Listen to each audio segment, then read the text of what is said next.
wanted to take a moment every month this year and in the future just to sort of give you an update on what I've got planned for the channel and what's coming up in the near future and maybe sometimes the far future, but mostly the near future. I've got a bunch of new pedals that I got in, so I kind of wanted to give you a preview of what Pedal Friends demos are coming up.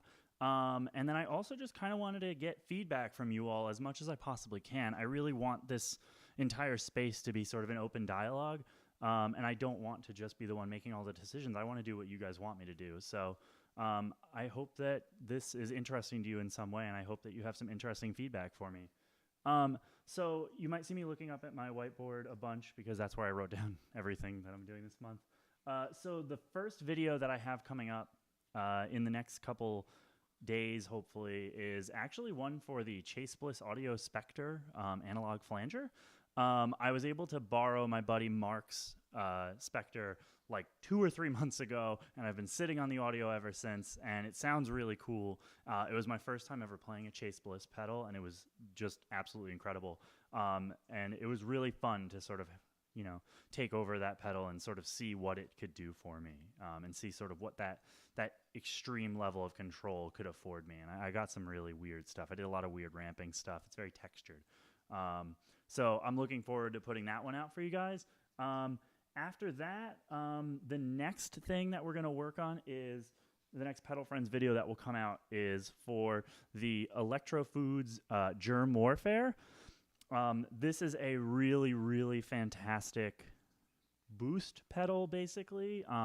It has volume, treble, and gain knobs, and then a mid switch and a bass switch to sort of give you more control over your tone. It's really a great like tone shaping pedal. The gain never gets way too much. It's really more of that like kind of boost, but it has a gain character that you can use. It has tons of treble on tap. In the clip that I'm posting at the end, and that you saw a little bit of at the beginning, I'm actually using the Germ Warfare as like a preamp before my cab sim. And I think it sounds really nice. It really makes things sort of sound more lively, which is really cool. So that will be after the Spectre.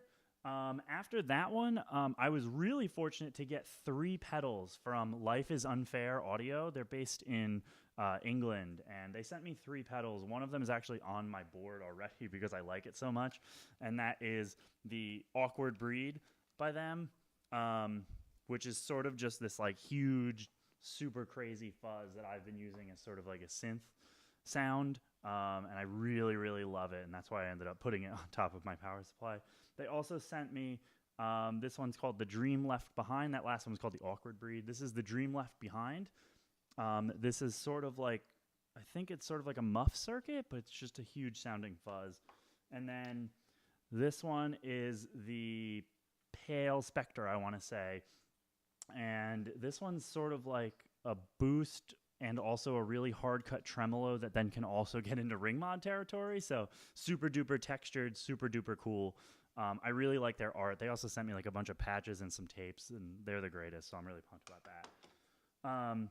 And that's what's going to be the one after that. So that's all I'm going to say for upcoming Pedal Friends episodes. You can see I have a bunch of pedals over here, some of which I've never demoed actually, but that's okay.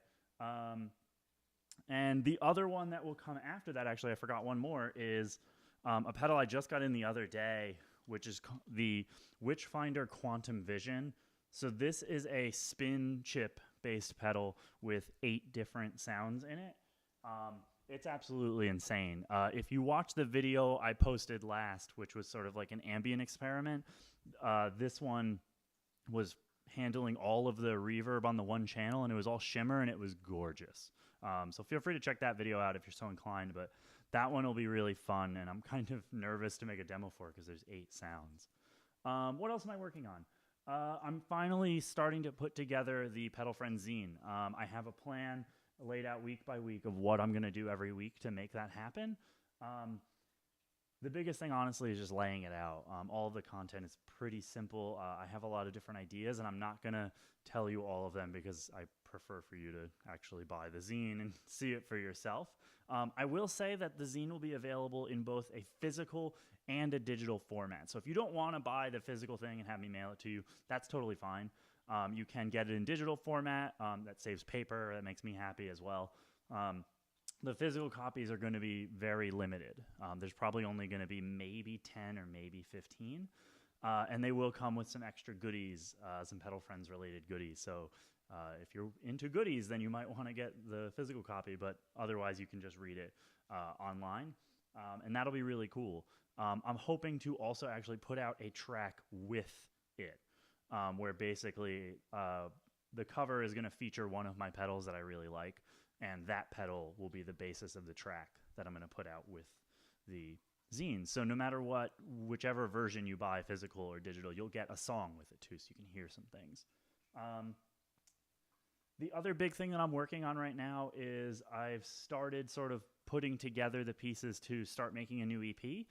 It's going to be another loop-based one, similar to my last one, Learning to Love to Dance. I don't want to tell you too many details about it, but I think it'll be really fun. And I'm really sort of channeling a lot of different things. I've been listening to a lot of Dustin Wong. I've been listening to a lot of, honestly, like pop music. Like I've been listening to Carly Rae Jepsen a lot, who's amazing. And then I've been listening to a lot of Idols lately, which if you haven't heard their album from last year, The Joy is an Act of Resistance, it's incredible and you absolutely need to listen to it. And I'm sort of trying to take those three sort of very different things and mash them together into my own sort of sound. So we'll see how that comes out. I'm not making any promises. So yeah, those are the big things that I'm working on right now. I'm also starting to work on my Meet Friends series, which will be that interview series with people. I'm going to set some dates with some folks that I would think you guys would be interested in hearing from in the world of pedals and how they interact with pedals and how it helps them make their music. I'm really excited for those. So those should be coming. Hopefully that first one will come in March, actually. But otherwise, that's everything I've got. So if you're so inclined to stick around for a little bit, I did a quick loop that you can watch at the end of this featuring one Life is Unfair pedal, the Witchfinder Quantum Vision, and the Germ Warfare as a preamp. I use the Awkward Breed specifically from my board. So feel free to watch that. I hope you enjoy it. And as always, like, thanks for being here. If you have any questions, if you have any suggestions, if there's anything you want to see that I haven't done or something that you want me to experiment with or try or whatever, just leave it in the comments and I'm happy to help out as much as I can. Thanks. Have a good one and enjoy the sounds.